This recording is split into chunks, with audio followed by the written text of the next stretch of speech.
뉴스타트 3부로 이어갑니다. 전국 철도노조가 태업에 돌입한 데 이어서 서울 지하철도 총파업 초읽기에 들어갔습니다. 1호선에서 8호선을 운영하는 서울교통공사 노조가 구조조정 반대와 임금 인상 요구를 하며 다음 달 6일 파업에 돌입하겠다고 선언했습니다. 김현아 기자입니다. 서울교통공사 제1노조가 노동쟁의 조정 기간 종료와 동시에 파업 선언 기자회견을 열었습니다. 노조는 구조조정 반대와 임금 인상을 요구하며 파업에 앞서 진행되는 필수 유지 업무 협정 체결을 전후한 보름간을 협상 마지노선으로 정하고 교섭이 최종 결렬될 경우 다음 달 6일 총파업에 돌입한다고 밝혔습니다. 노동자의 목숨과 시민의 안전마저 위협하는 서울시 공사를 강력히 규탄하지 않을 수가 없습니다. 저희의 총파업을 울산 총력투쟁에 나설 것을. 노조는 서울시가 대규모 구조조정을 추진하면서 현장 인력이 줄어 이제는 노동자와 시민 모두에게 위험한 1인 승무제까지 도입할 지경이라고 주장했습니다. 이와 함께 공사가 정부의 임금 인상 기준을 4년 연속 준수하지 않으려 한다고 비판했습니다. 서울교통공사 제3노조인 올바른 노조도 파업 쟁의행위 출정 집회와 파업 찬반 투표를 예고했습니다. 이들은 안전 관련 인력 232명 충원과 함께 서울시에 정책 인건비 지원을 요구하고 있습니다. 교통공사는 일단 파업 전까지 최선을 다해 협상해서 시민 불편이 없도록 하겠다고 밝혔습니다. YTN 김현아입니다. 서울 지하철 1에서 8호선을 운영하는 서울교통공사 노동조합이 인력 감축과 1인 승무제 도입 철회 등을 촉구하며 오늘부터 준법투쟁에 돌입합니다. 준법투쟁은 쉬는 시간과 정차 시간을 최대한 확보하는 등 안전운행 매뉴얼에 따르는 것으로 오늘 지하철 곳곳에서 열차 시간이 지연될 가능성이 커졌습니다. 서울교통공사는 시민 불편을 최소화하기 위한 대책을 시행한다고 밝혔습니다. 공사는 노조가 준법투쟁을 하더라도 열차 운행은 평상시와 같이 3,189회를 유지하고 열차 배차 간격도 출근 시간대 2.5분에서 4.5분, 퇴근 시간대 3분에서 6분, 평시 5분에서 9분으로 기존과 동일하다고 설명했습니다. 서울경찰청이 오늘 민주노총과 전국농민총연맹이 주최하는 집회로 도심권 일부 도로가 통제돼 교통혼잡이 예상된다고 밝혔습니다. 주최 측은 낮 1시 반부터 숭례문과 광화문 등에서 사전 집회를 한 뒤 본 집회 장소인 세종대로까지 사전 행진을 진행합니다. 또 오후 3시 본 집회 이후 4시부터 서울역을 거쳐 남영교차로까지 다시 행진을 이어갈 예정입니다. 경찰은 가변 차로를 운영해 교통소통을 최대한 유지하고 집회와 행진 구간 주변에 교통경찰 170여 명을 배치해 차량 우회 등 교통관리를 할 계획입니다. 우크라이나와 러시아 전쟁이 1000일을 넘긴 가운데 젤렌스키 우크라이나 대통령은 전선에 투입된 북한군이 10만 명으로 늘어날 수도 있다고 경고했습니다. 미국의 장거리 미사일에 이어 유럽산 공대지 순항 미사일까지도 러시아 본토 공격에 가세할지 관심이 쏠립니다. 정유신 기자입니다. 현지 시간 19일 러시아의 침공으로 개전 1000일을 맞은 젤렌스키 우크라이나 대통령이 유럽의회 화상연설에 나섰습니다. 특히 젤렌스키 대통령은 현재 11,000명 수준인 북한군 파병 규모가 10만 명까지도 늘어날 수 있다고 경고했습니다. This contingent may grow to 100,000. Putin is focused on winning this war. He will not stop on his own. 구체적인 근거를 밝히지 않았지만 갈수록 전황이 악화할 것이라며 푸틴의 생명줄인 석유자금 조달 능력을 약화시켜야 한다고 주장했습니다. 유럽 동맹국들도 우크라이나에 대한 흔들림 없는 지지를 재확인하면서 북한의 파병에 우려를 나타냈습니다. They will discuss how we can help Ukraine to prevail. That means more aid, more money, and we have to make available to them, particularly now that the North Koreans have come on board. 올라프 숄츠 독일 총리도 시진핑 중국 국가주석과 정상회담에서 북한의 러시아 파병에 대해 처음으로 직접 거론하며 비판했습니다. 영국과 프랑스는 미국이 러시아 본토를 타격할 장거리 미사일 사용을 승인한 이유가 북한군의 참전 때문으로 보고 있습니다. 이에 따라 유럽산 공대지 장거리 무기까지 러시아 본토 공격에 가세할 가능성이 커졌습니다. 영국과 프랑스가 공동 개발한 스톰 섀도는 공대지 순항 미사일로 작전 반경이 250km에 달합니다. 미 백악관은 핵무기 사용 요건을 완화한 러시아의 새 핵교리 발표에 대해 놀랍지 않다며 유럽에 대한 무책임한 핵위협을 중단하라고 촉구했습니다. YTN 정신입니다. 트럼프 당선 이후 고공행진을 이어가고 있는 비트코인이 6일 만에 또 최고가 기록을 세웠습니다. 트럼프 미디어가 가상화폐 거래소 인수를 추진한다는 소식이 상승세에 날개를 달았습니다. 워싱턴 권중기 특파원입니다. 가상화폐 대장주인 비트코인 한 개 가격이 한때 94,000달러, 우리 돈 1억 3천만 원을 넘어섰습니다. 전날보다 4% 넘게 오르며 6일 만에 최고치를 또 갈아치운 겁니다. 94,000선을 찍은 뒤 다시 주춤하긴 했지만 올 연말까지 10만 달러에 도달할 거란 기대감이 더욱 커졌습니다. 무엇보다 트럼프 미디어가 가상화폐 거래소 인수를 추진하고 있다는 소식이 시장을 들뜨게 했습니다. 미국을 세계 가상화폐 수도로 만들겠다는 트럼프의 약속이 현실화할 거란 전망에 힘을 실었기 때문입니다. 원래 가상화폐에 부정적이었던 트럼프 인식을 완전히 바꾼 것으로 알려진 하워드 러트닉의 상무장관 지명도 비트코인 상승세를 부채질했습니다. You're going to see Bitcoin move in a very, very strong positive direction. So that's why I'm a fan of Bitcoin. It's going to go much higher. 트럼프가 월스트리트를 관할하는 뉴욕 남부지검장에 제이 클레이튼 전 증권거래위원장을 앉힌 것도 가상화폐 규제 완화의 신호로 읽혔습니다. 클레이튼은 가상화폐 현물 ETF 승인을 주장하며 규제 철폐 요구에 앞장서 온 인물입니다. 미국 언론들은 특히 러시아와 우크라이나 간 긴장이 높아진 가운데 비트코인 상승세가 이어진 건 몰수할 수 없는 안전자산으로 인식됐기 때문으로 분석했습니다. 다만 비트코인의 역사가 짧고 변동성이 심하다는 점은 여전히 단기 투자자에게 유리할 수 없는 조건이라고 미국 언론들은 지적하고 있습니다. 워싱턴에서 YTN 권윤기입니다. 트럼프 당선인의 성추문 입막음 돈 지급 사건을 수사 중인 뉴욕 검찰이 트럼프 측의 사건 기각 요청을 처리할 시간을 제공하기 위해 선고를 연기하는 데 동의한다고 밝혔습니다. 맨해튼 지검은 후안무 천 판사에게 보낸 서한에서 해당 사건에 대한 트럼프 측의 기각 요청에 반대하고 중범죄 유죄 판결은 유지돼야 한다며 이같이 설명했습니다. 이에 대해 트럼프 측 대변인은 완전하고 결정적인 승리라고 주장했습니다. 윤석열 대통령이 5박 8일 남미 순방 일정을 마치고 귀국길에 올랐습니다. 윤 대통령은 오늘 오후 대통령 전용기인 공군 1호기 편으로 브라질 리우데자네이루 갈레안 공군기지를 출발했습니다. 앞서 윤 대통령은 페루에서 열린 아시아태평양 경제협력체 APEC 정상회의와 브라질에서 열린 주요 20개국 G20 정상회의에 잇따라 참석해 러시아와 북한의 불법 군사협력에 우려를 표하고 중단을 촉구했습니다. 윤 대통령은 내일 아침 성남 서울공항에 도착할 예정입니다. 이재명 더불어민주당 대표가 경기도지사 시절 경기도 법인카드를 사적으로 유용한 혐의로 재판에 넘겨졌습니다. 검찰은 이 대표가 법인카드로 개인적으로 먹을 음식을 사거나 또 관용차를 승용차처럼 이용하는 등 1억 600여만 원을 유용했다고 밝습니다. 표정우 기자입니다. 검찰이 이재명 더불어민주당 대표를 또 재판에 넘겼습니다. 이번에는 경기도 법인카드를 사적으로 유용했다는 혐의로 이 대표에 대한 6번째 기소입니다.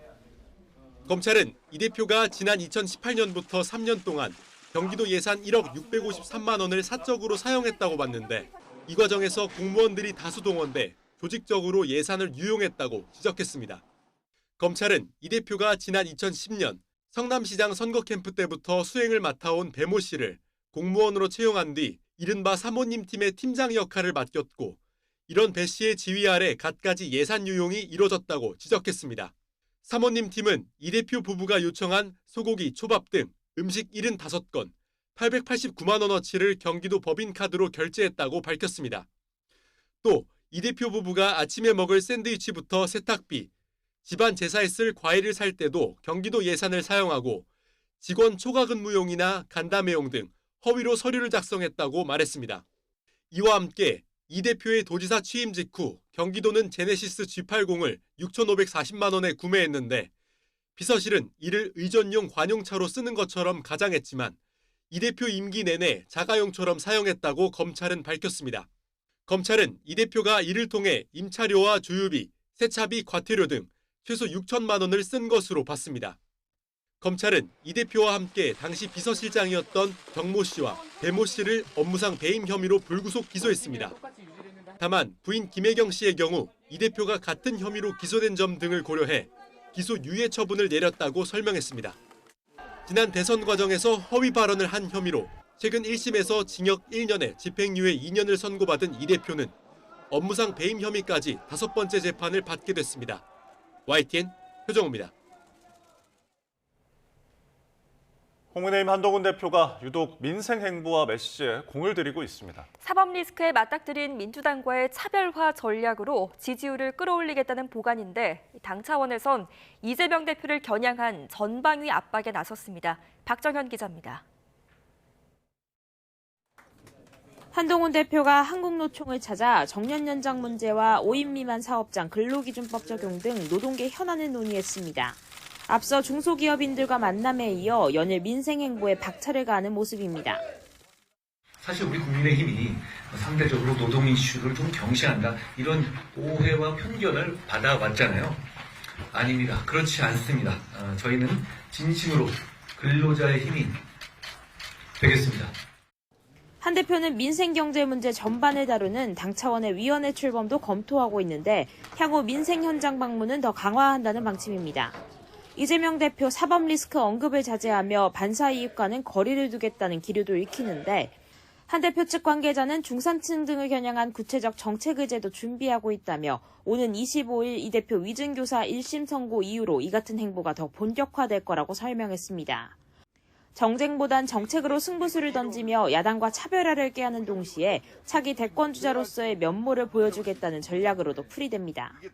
당 차원에선 공직선거법 위반 사건 1심에서 피선거권 박탈령을 선고받은 이 대표를 겨냥해 확정 판결 시 400억 원대 선거 비용을 반환토록 못 박는 법안을 추진하겠다고 밝혔습니다. 또 돈봉투 의혹으로 수사받는 민주당 의원들이 검찰 소환에 응하지 않고 있는 점, 이 대표 변호인단을 당 차원에서 지원하는 방안이 검토되는 점 등을 지적하며 대야 압박을 이어갔습니다.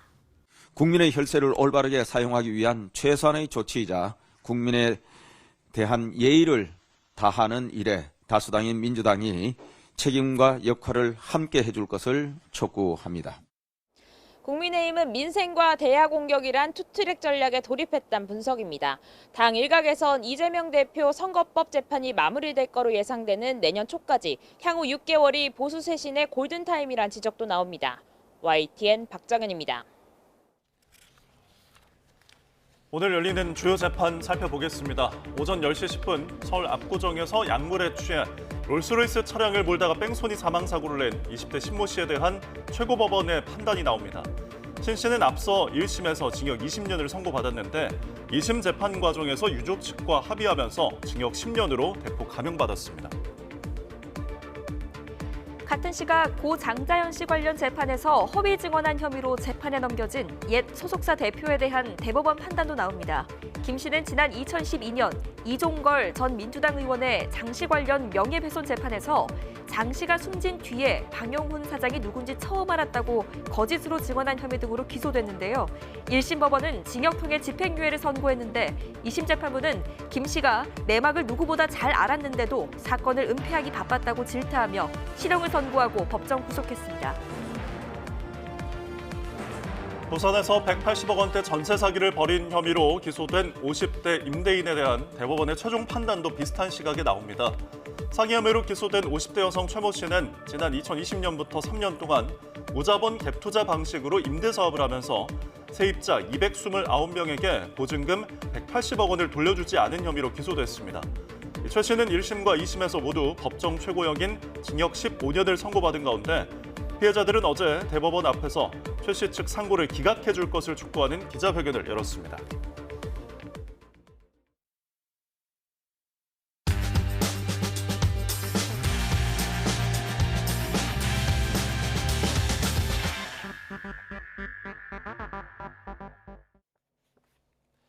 11월 20일 수요일 스타트 브리핑 시작합니다. 먼저 한겨레 신문입니다.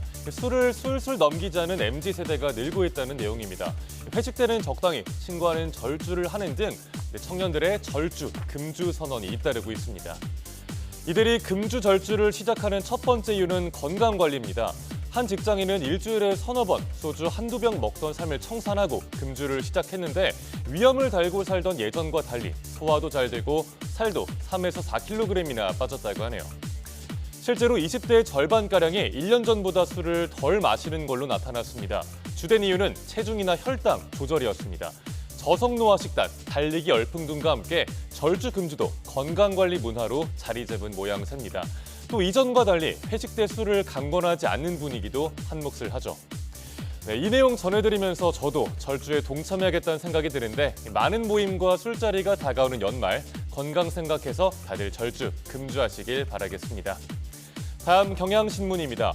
항공사 마일리지는 쌓였는데 어떻게 써야 할지 막막한 분들 계시죠.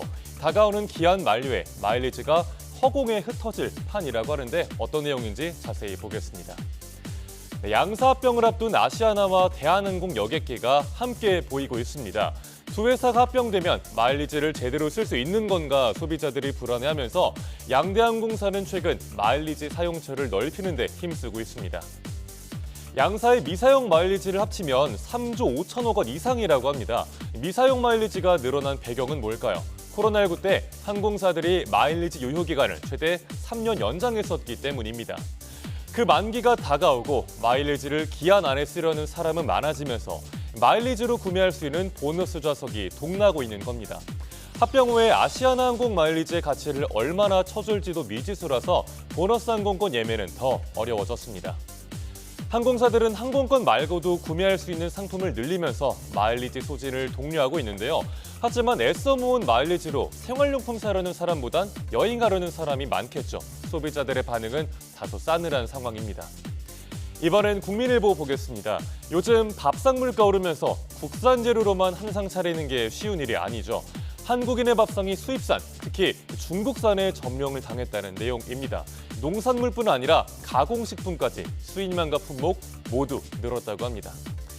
기후플레이션, 이상기후로 밥상 물가가 치솟고 있죠. 여기에 고물가까지 겹치면서 식자재 해외 의존도가 점점 높아지고 있습니다. 기업들도 원재료 비용 줄이려고 중국산을 늘리는 추세입니다. 특히 신선식품과 가공식품에서 중국산 수입이 두드러지게 늘었습니다. 중국산 배추 수입량은 전년보다 무려 1951%가 뛰었고요. 무도 645%나 늘었습니다. 가공식품 중에는 커피와 냉면, 초코류 과자 수입 비중이 확 커진 게 눈에 띄네요. 수산물은 중국 의존도가 그렇게 심하진 않지만 수입이 많은 건 마찬가지입니다. 노르웨이 연어와 포클랜드 오징어, 러시아 명태, 베트남 새우까지 다국적 연합군을 방불케 합니다. 대형마트의 수산물 매출의 절반, 많게는 70%까지가 수입산이라고 합니다. 외식업을 하는 자영업자들, 기업들 입장에서도 저렴한 중국산 식재료가 매력적인 선택지가 되겠죠. 하지만 중국산 당근에서 기준치의 5배가 넘는 잔류 농약이 검출되고 월병에선 수세미가 섞여 나오는 등 중국산 식품 안전성과 신뢰도에 대한 우려도 여전히 나오고 있습니다. 마지막 조선일보입니다. 선결혼, 후사랑이 요즘 드라마 공식의 하나로 자리 잡고 있습니다. 그동안 결혼이 로맨스의 결말이었다면 이젠 결혼을 로맨스의 시작으로 삼는 드라마들이 잇따르고 있는 겁니다. 지금 보시는 사진은 곧 방영을 앞둔 드라마 트렁크의 한 장면입니다. 기간제 결혼으로 한 집에 살게 된 남녀가 서로의 결핍을 채워가는 이야기를 담았습니다. 이렇게 3050 여성 시청자를 겨냥한 부부 로맨스 드라마들이 연이어 히트입니다. 드라마 시청자의 연령대가 올라간 영향도 있지만 주목할 점은 이런 드라마들이 결혼이 무엇인지 질문을 던지는 것처럼 현실을 반영한다는 겁니다. 올해 큰 인기와 최고 시청률 24.9%를 자랑한 눈물의 여왕도 기혼자가 다시 사랑에 빠지는 이야기였죠. 소통하지 않아서 쌓였던 마음을 풀고 서로에 대한 부부애를 회복하는 서사가 기혼자들을 대리만족시키고 있습니다. 드라마는 한 시대의 결핍과 고민을 반영하는데요. 가족 해체와 이혼율 증가, 부부간 소통 단절에 대한 성찰이 필요한 신호라는 분석도 나옵니다. 11월 20일 아침 신문 살펴봤습니다. 지금까지 스타트 브리핑이었습니다.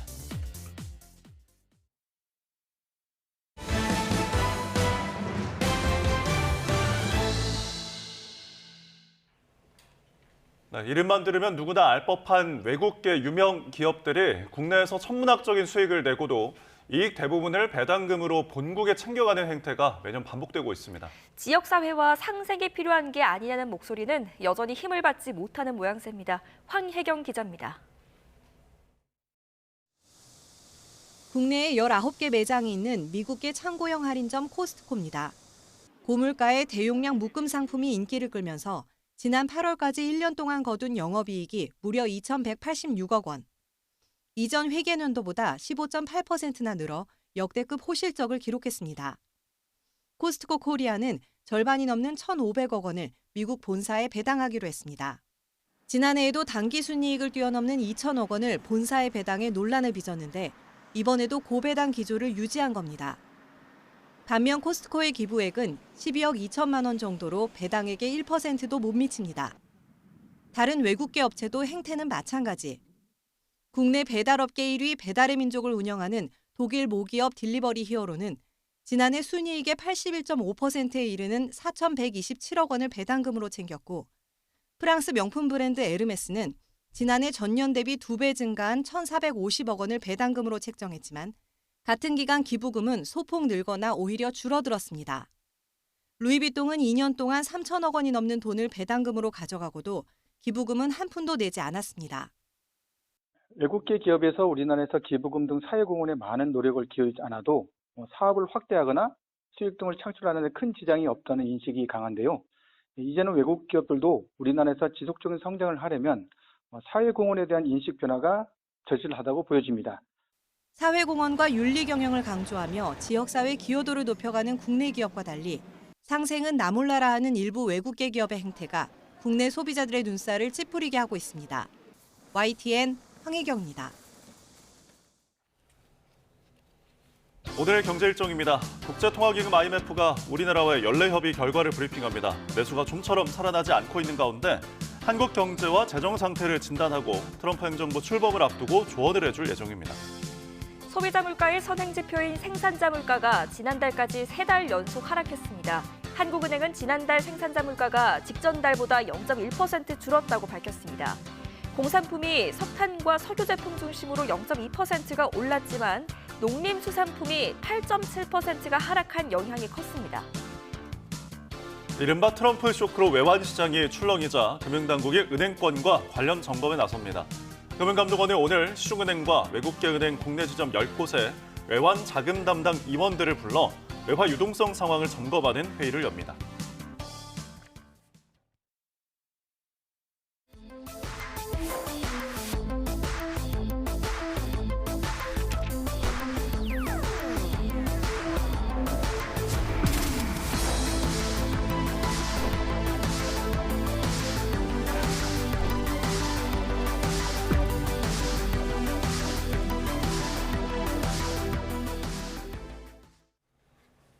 최신 경제 소식을 빠르고 친절하게 전해드립니다. 스타트 경제, 오늘은 석병훈 이화여대 경제학과 교수와 함께하겠습니다. 어서 오십시오. 안녕하십니까. 네, 어서 오세요. 자, 올해 3분기 가계 빚이 얼마나 되는지 좀 집계를 해봤더니 1,900조 원을 넘어선 거로 나왔습니다. 이게 사상 최대 규모라고요? 예, 그렇습니다. 한국은행에서 3분기 가계 신용을 발표를 했습니다. 예. 이 가계 신용이 포괄적인 그 가계 부채, 가계 빚을 나타내는 지표인데요. 이것은 무엇이냐면 은행 등 금융회사의 가계 대출에다가 신용카드 판매액을 합친 개념입니다. 예. 근데 이 가계 부채가요, 1,913조 8천억 원으로 집계가 됐습니다. 네. 그래서 이 3분기 가계 부채가 전분기 말 대비 무려 18조 원이나 늘어나면서요. 2002년 4분기 관련 통계 공표 후에 이 사상 최대치를 기록을 했습니다. 그리고 증가폭 역시 18조 원이나 증가한 것이 2021년 3분기에 35조 원 이후 3년 만에 최대폭으로 증가한 것입니다. 그런데 2021년에 무슨 일이 있었냐면 집값이 엄청나게 급등하던 시기였거든요. 근데 그때 이후로 증가폭이 다시 크게 늘어났다는 것은 좀 우려할 만한 수준이다라고 보고 있습니다. 네, 예. 이번에 이렇게 증가폭이 커진 것도 아무래도 이 주택 관련 대출이 좀 늘어난 영향이 컸겠죠. 예, 가장 큰 원인은 주택담보대출의 급증에 있습니다. 3분기에 전체 가계부채가 18조 원 늘어났는데요. 주택담보대출만 19조 4천억 원이나 늘어났기 때문입니다.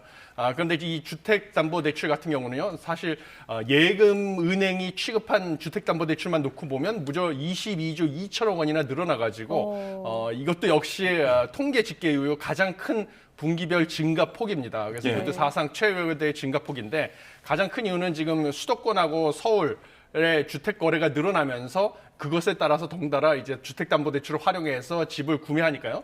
주택담보대출 증가폭이 커진 것입니다.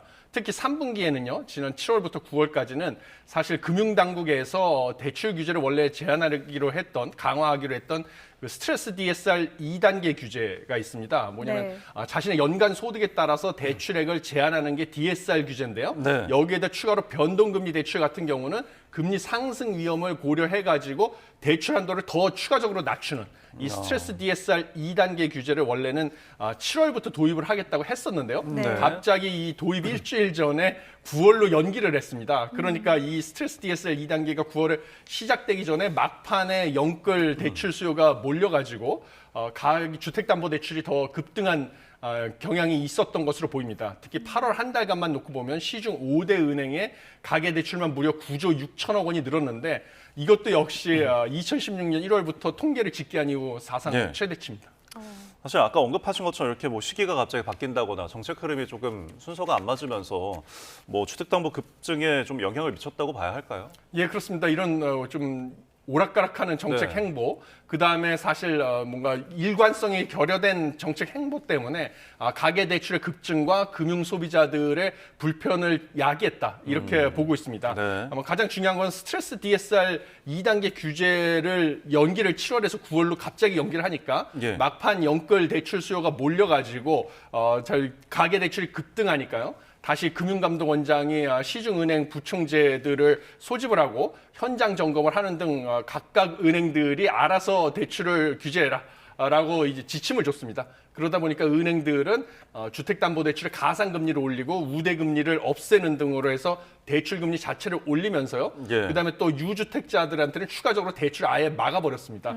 이런 식으로 대응을 하게 되니까 사실 실소유주자들, 그 주택을 구매하고자 했던 그런 사람들이나 아니면 금융소비자들, 급전이 필요한 금융소비자들이 피해를 볼 수밖에 없는 상황이었습니다. 근데 이거와는 관계없이 또 DSR 규제를 예외 적용하는 대출이 여전히 신규 대출의 70%에 달할 정도로 많거든요. 그중에 대표적인 게 디딤돌 대출, 버팀목 대출 같은 서민 대상 주택 구입 자금이나 전세 자금을 대출하는 정책성 대출입니다. 이 대출 같은 경우는 아무리 DSR 규제를 강화해도 이것을 예외 적용을 받기 때문에요. 이게 계속 증가세가 꺾이지 않았습니다. 그래서 10월 달에 금융위원회 발표한 자료에 따르면 3분기 은행권의 이 정책 대출만 6조 원이 늘어나가지고요. 그 이전보다 그 변화가 거의 없었습니다. 그래서 3분기에 늘어난 주택담보대출의 약 30%가 이 정책성 대출이었다라고 보시면 되니까 이렇게 엇박자를 낸 거. 정책성 대출은 그대로 공급을 하고 대출 규제를 강화해도 거기에는 적용을 안 하고 반면에 다른 대출들에는 대출 규제를 강화해서 금융소비자들도 혼선을 초래하는 이런 정책 때문에 사실 가계부채가 급증을 했다. 그래서 무엇보다 내년 초에도 가계부채가 저는 급증할 수 있을 거라고 보는데 이것을 막기 위해서는 월별로 신규 대출 공급액을 갖다가 은행별로 고르게 배분하는 규제를 하고요. 그다음에 DSR 규제를 전세 대출하고 정책성 대출에 확대 적용하는 것은 불가피하다 이렇게 보고 있습니다. 특히 또 올해 집값 상승이 서울에 집중됐잖아요. 그렇다면 특히 강남권은 집값이 오른 만큼 내년에 내야 할 보유세도 증가하는 거겠죠? 예, 그렇습니다. 지금 내년 부동산 공시가격 같은 경우는 정부가 시세를 반영하는 공시가격 현실화율이라고 하는데요. 시세 대비 공시가격의 비율. 이것을 올해와 같은 69% 아파트 기준으로 동결을 했습니다. 그래서 원래는 이제 그 집값에 따라서 상승폭에 따라서만 이제 재산세하고 종합부동산세 등 보유세 부담액이 결정되는 상황이 됐습니다. 근데 아까 앵커님께서 지적하신 것처럼 서울하고 수도권에 특히 올해 부동산 가격 상승세가 컸거든요. 그러다 보니까 이 시세를 반영한 부동산 보유세 부담도 덩달아 늘어날 것으로 지금 보이고 있습니다. 그래서 지금 강남 3구, 마포, 용산, 성동구, 마용성이라고 하죠.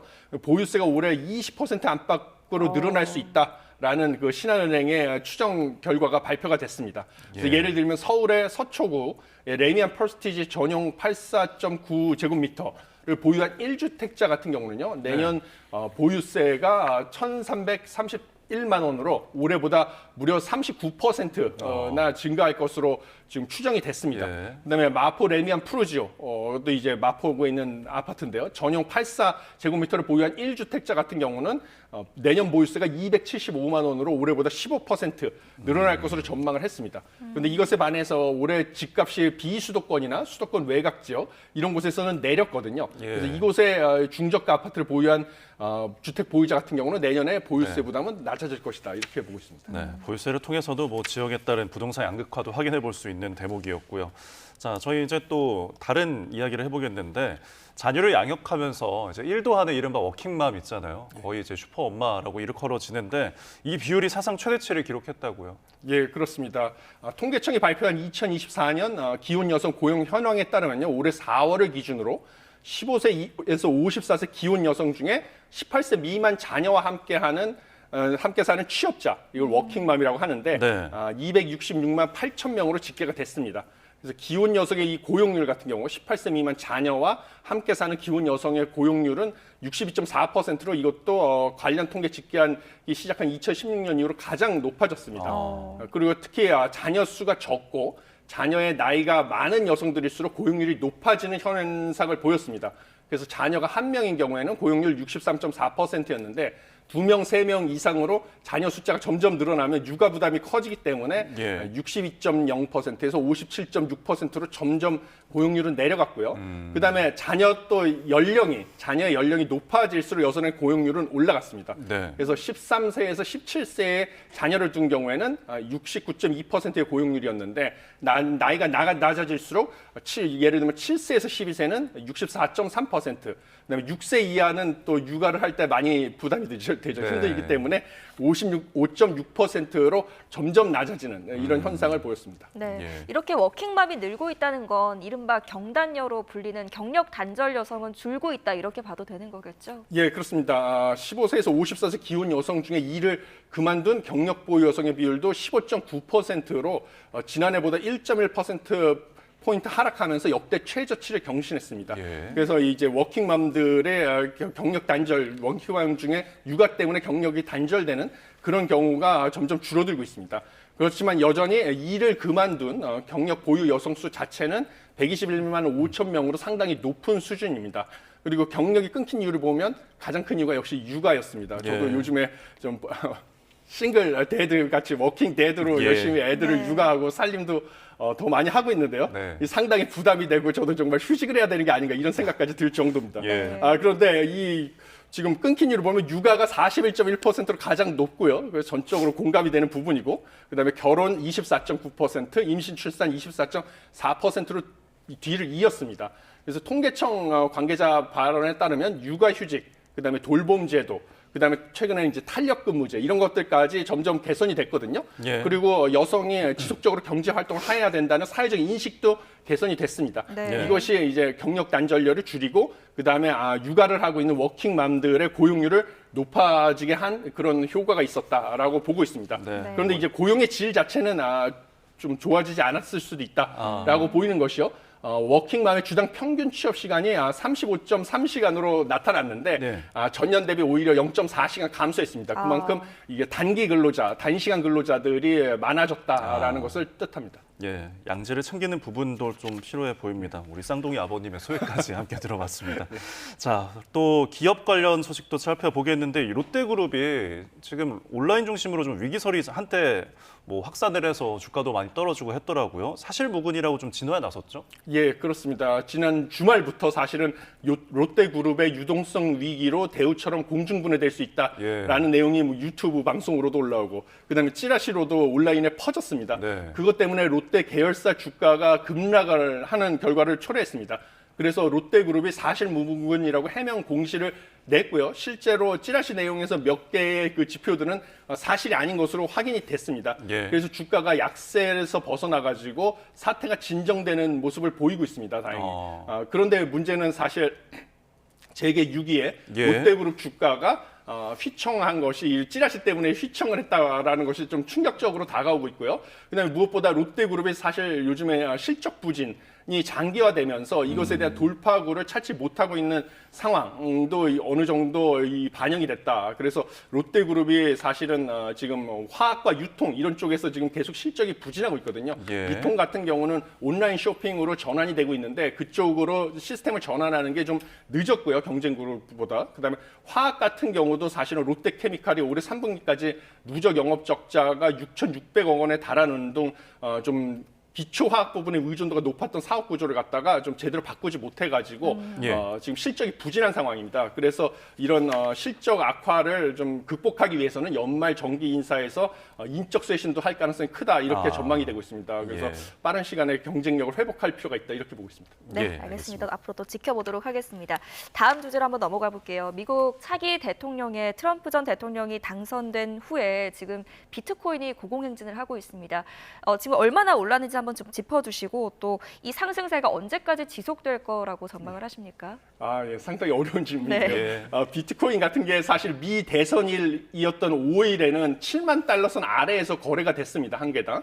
그런데 지금 93,725달러를 달성을 해가지고 94,000달러에 육박한 수준까지 올라갔습니다. 사상 최고치인데요. 그러면 대선 전 이후로 무려 35%나 급등을 했다라고 보시면 되겠습니다. 그런데 그동안에 이 비트코인 같은 경우는 위험 자산으로 고려가 돼가지고요. 지정학적 불확실성이나 이런 게 커지면 비트코인 가격이 급락하는 경향을 보여왔습니다. 그런데 이번에는 러시아 우크라이나 전쟁의 확정 가능성이 제기되면서 지정학적 불확실성이 커졌음에도 불구하고 오히려 비트코인은 계속 급등을 하고 있습니다. 그래서 이것이 소위 그 비트코인이라는 게 공급이 좀 제한적이라서 디지털 금이다 이런 소리를 얘기했었는데요. 이제는 제도권에 완전히 정착을 하면서 금과 같은 안전자산으로 취급받는 것이 아니냐 이런 낙관적인 전망도 지금 확산되고 있습니다. 그런데 비트코인 같은 경우는 도널드 트럼프 미 대통령 당선인이 취임한 다음에도 계속 가상화폐 보유를 권장하고 가상화폐를 좀 기술을 발전시키고자 하는 정책을 친가상화폐 정책을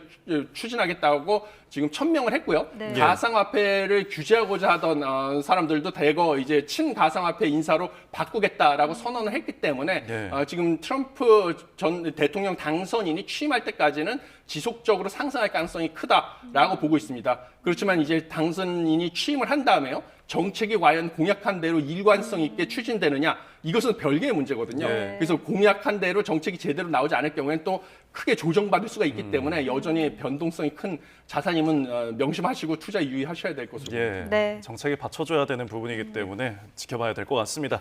자, 끝으로 이제 뉴욕 증시 한번 짚어주시죠. 혼조세로 좀 마감을 했네요. 뉴욕 증시가 지금 아까 말씀드린 것처럼 러시아 우크라이나 간의 전쟁이 확전될 수 있다라는 이 긴장감 고조 때문에 원래는 하락을 했었는데요. 마지막에 그 기술주가 상승을 하면서 혼조세로 마감을 했습니다. 그래서 장 초반에는 러시아가 지금 우크라이나가 미국에서 지원을 받은 장거리 미사일로 러시아 본토를 공격을 했거든요. 그러니까 이제 이거에 대해서 맞불로 블라디미르 푸틴 러시아 대통령이 핵 공격 가능 범위를 넓히는 새로운 핵 교리 개정안에 서명을 했습니다. 그래서 이제는 우크라이나와 미국 본토까지 동시에 핵 보복을 가능하게, 핵 보복 공격을 가능하게 바꿨거든요.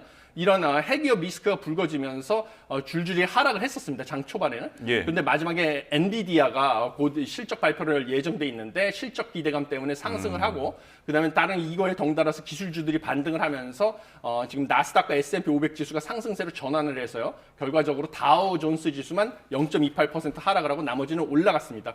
그다음에 엔비디아 같은 경우는 실적 발표 기대감으로 무려 4.89% 급등하고요. 테슬라도 자율주행 규제를 완화한다고 해서 이 호재로 2% 이상 급등을 했습니다. 네, 알겠습니다. 여기까지 듣겠습니다. 오늘은 석병훈 교수와 함께했습니다. 교수님 잘 들었습니다. 고맙습니다.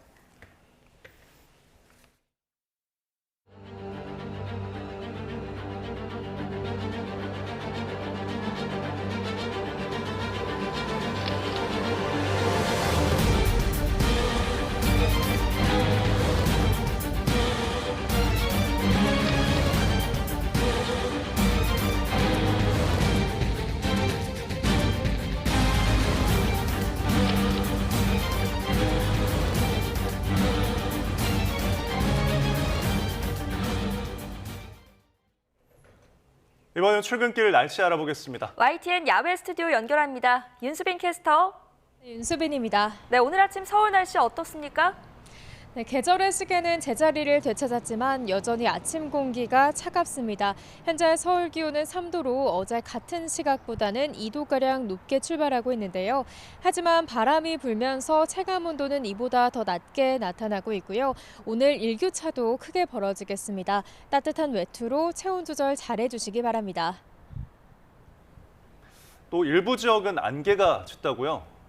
네, 맞습니다. 현재 영남 내륙을 중심으로 안개가 짙게 끼어 있습니다. 특히 경북 일부 내륙에는 가시거리가 200m 미만까지 바짝 좁혀져 있는데요. 이 지역에 계신 분들은 추돌 사고 등 피해가 우려되니까요. 차간 거리를 넉넉히 두는 등 출근길 안전운전 하셔야겠습니다. 오늘은 전국의 하늘빛이 흐리겠습니다. 또 제주도에는 오후까지 5에서 20mm의 산발적인 비가 더 이어지겠습니다. 자세한 지역별 현재 기온 살펴보겠습니다. 철원 영하 2.6도, 대관령 영하 1.3도 등 기온이 크게 떨어진 중부 곳곳에서는 서리가 내리고 물이 어는 곳이 있겠고요. 그 밖의 지역은 청주 2.6도, 전주는 2.3도로 어제보다 조금 더 높게 출발하고 있습니다. 오늘 낮 기온은 어제와 비슷한 수준을 보이겠습니다. 서울 한낮 기온 12도, 광주 14도, 대구는 13도가 예상됩니다. 오늘 밤 인천과 경기 서해안을 시작으로 내일은 중서부 지방에 약한 비나 빗방울이 떨어지겠고요.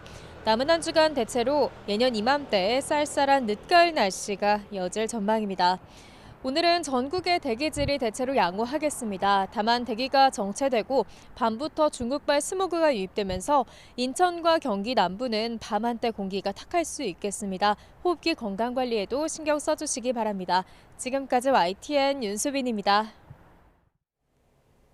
이상으로 뉴스타트를 마칩니다. 네, 오늘 아침도 따뜻하게 챙겨 입고 나오셔야겠습니다. 시청해주셔서 고맙습니다.